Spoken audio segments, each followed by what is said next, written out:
নমস্কাৰ বন্ধু বান্ধৱীসকল, ডিজিটেল নগাঁও জুলিলৈ স্বাগতম জনাইছোঁ। যদি মোৰ চেনেলত নতুনকৈ আহিছে, স্ক্ৰীনত দিয়া ছাবস্ক্ৰাইব বাটনটো ক্লিক কৰি দিব।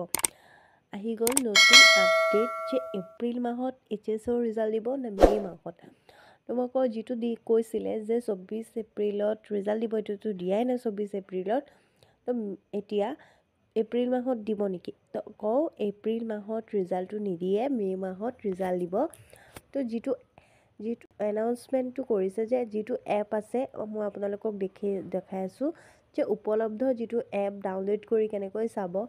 এইটো মই ভিডিঅ' বনাইছোঁ কেনেকৈ আপোনালোকে উপলব্ধ এপটো ডাউনলোড কৰি আপোনালোকে কি কৰিব, এপটোৰ পৰাই আপোনালোকৰ ৰিজাল্ট চাব পাৰিব যেতিয়া এনাউন্সমেণ্ট কৰিব। তো এই উপলব্ধ এপ মতে এনেকুৱা এটা ইণ্টাৰফেচ আহিব।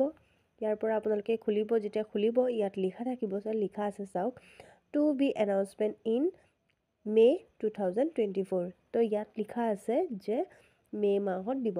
তো ইয়াত এইটো লিখা নাই প্ৰথম সপ্তাহত দিব না দ্বিতীয় সপ্তাহত দিব, এইটো লিখা নাই।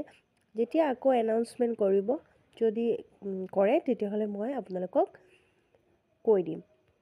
আশা কৰোঁ মোৰ ভিডিঅ'ৰ গোটেইখিনি কথা বুজি পাইছে। মোৰ ভিডিঅ'টো ভাল লাগিলে লাইক কমেণ্ট শ্বেয়াৰ কৰিব, মোৰ চেনেলটো ছাবস্ক্ৰাইব কৰিব। ধন্যবাদ।